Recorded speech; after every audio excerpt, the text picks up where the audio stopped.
Hello there, people of the internet.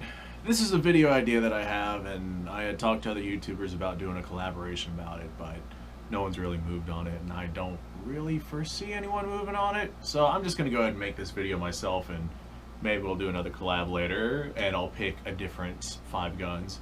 But these are 5 guns from the 1800s, specifically rifles, and they are the best design rifles that I think came out of that particular time period, and this was a hard decision.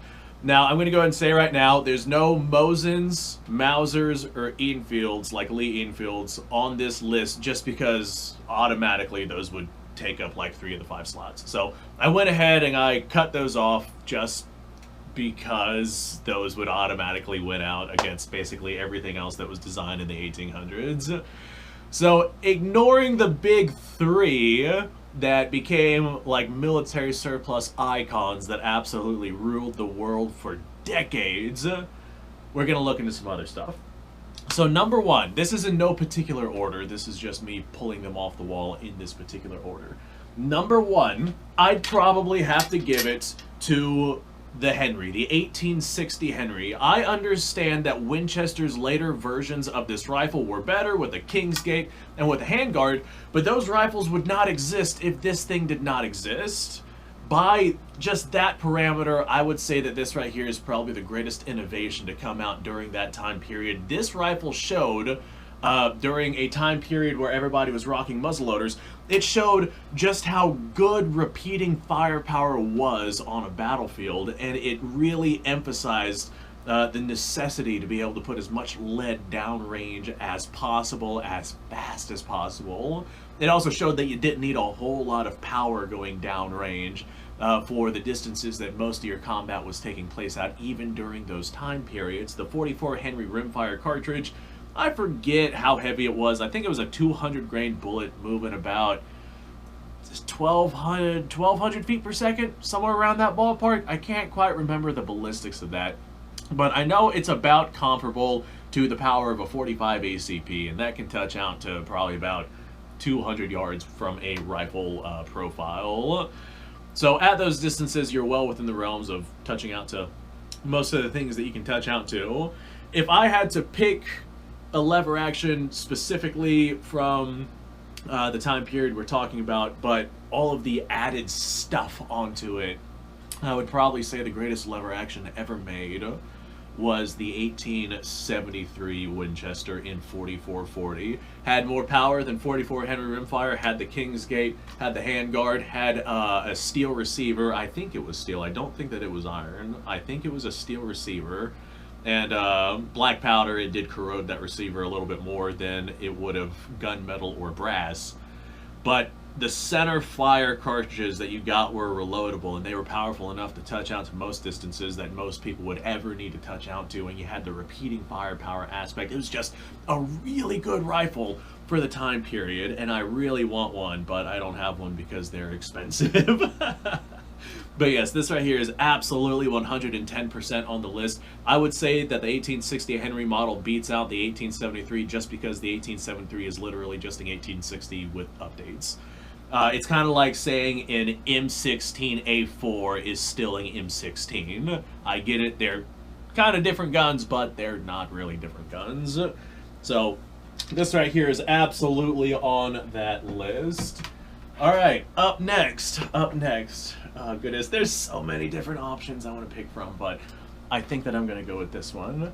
I would say for the time period, the Carcano was a really good make, but it came out in like the late 1800s. The Carcano, 6.5 Carcano, it was ahead of its time. This right here is one that was not made during that time period, but it's got the same action as your 1891 Carcano. This particular one is just a little bit shorter. But during that time period, whenever these rifles were coming out, there was different carbines and whatnot that you could get your hands on. This one right here is a 9128, I believe.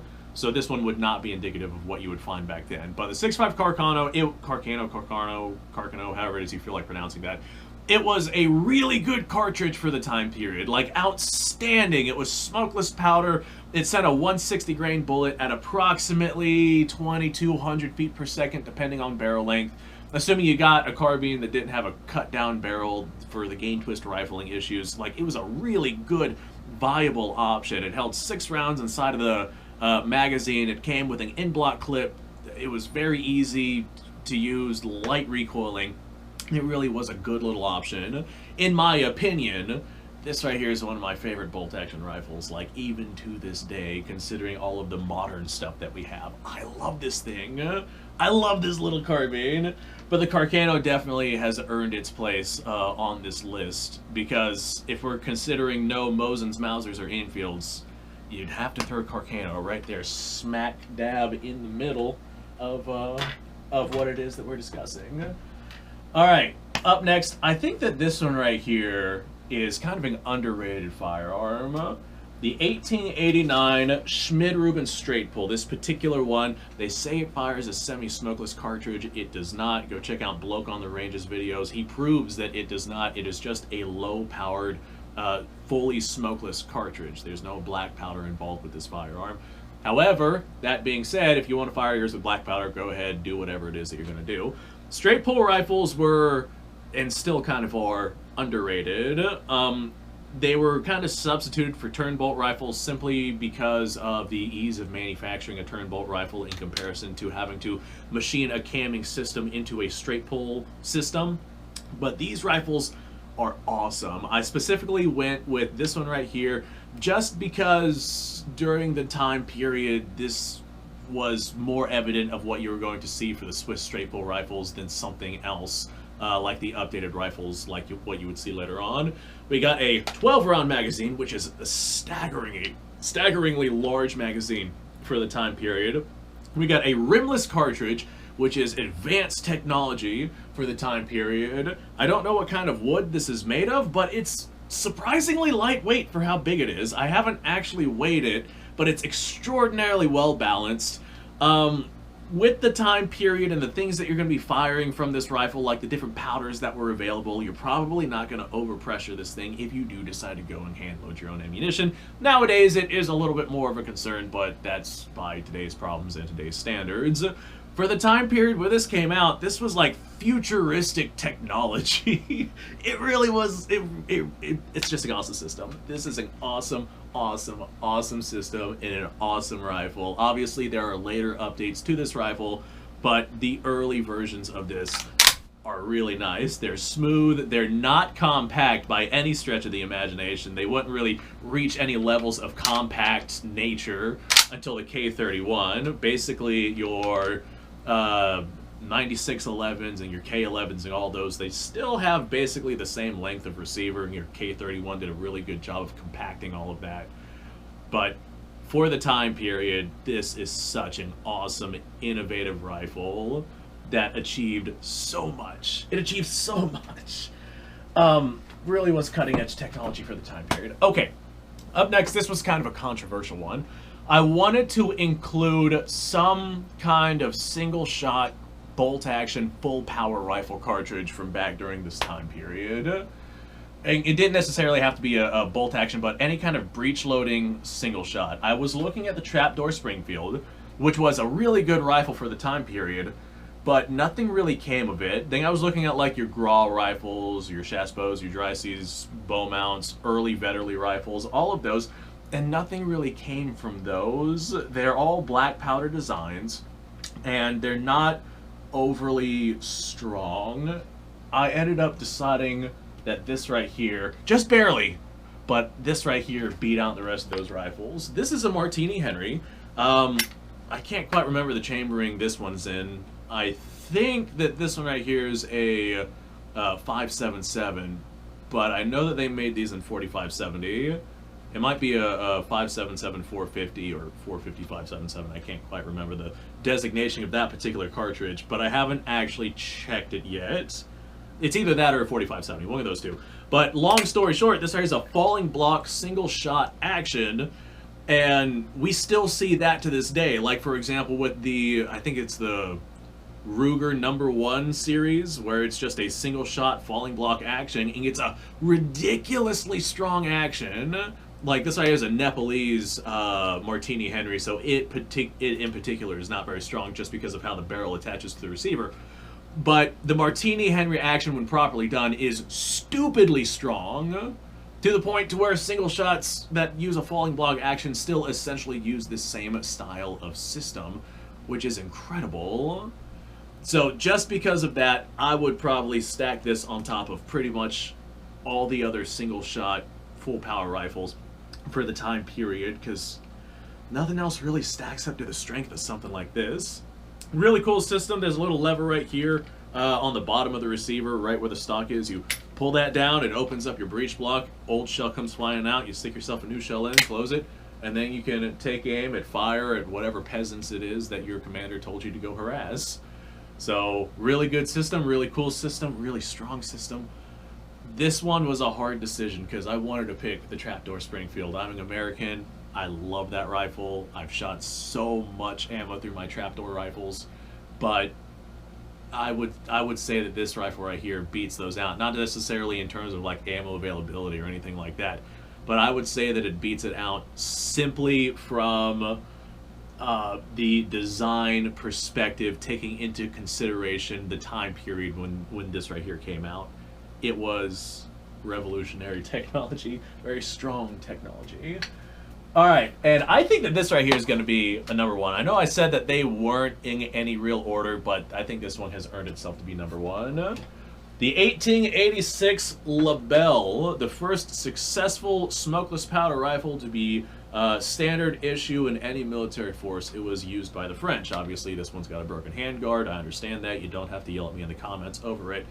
By today's standards, it's not great.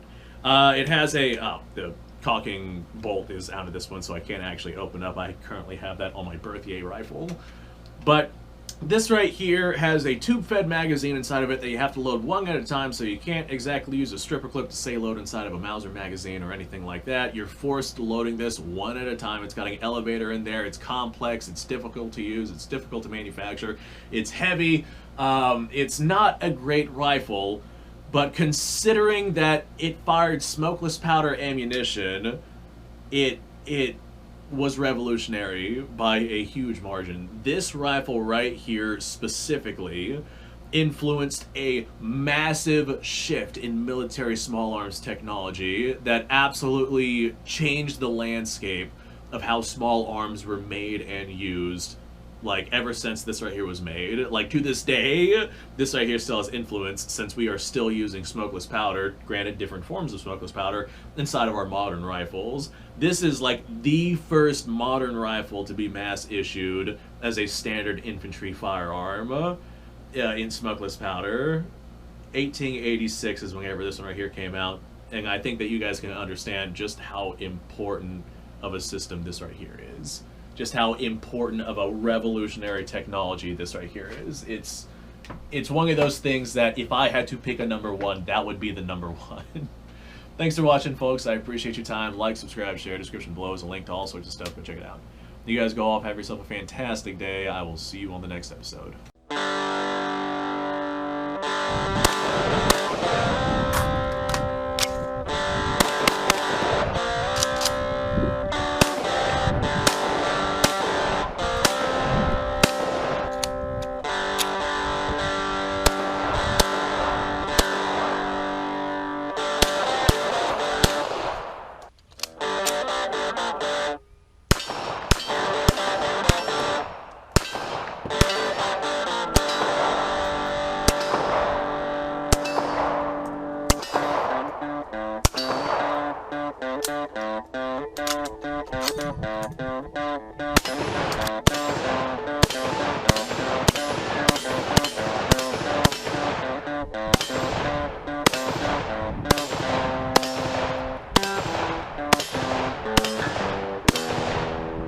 Been a little while since I've done this.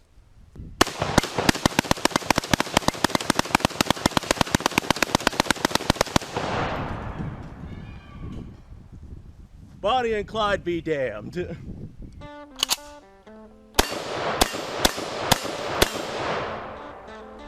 chance, Gary.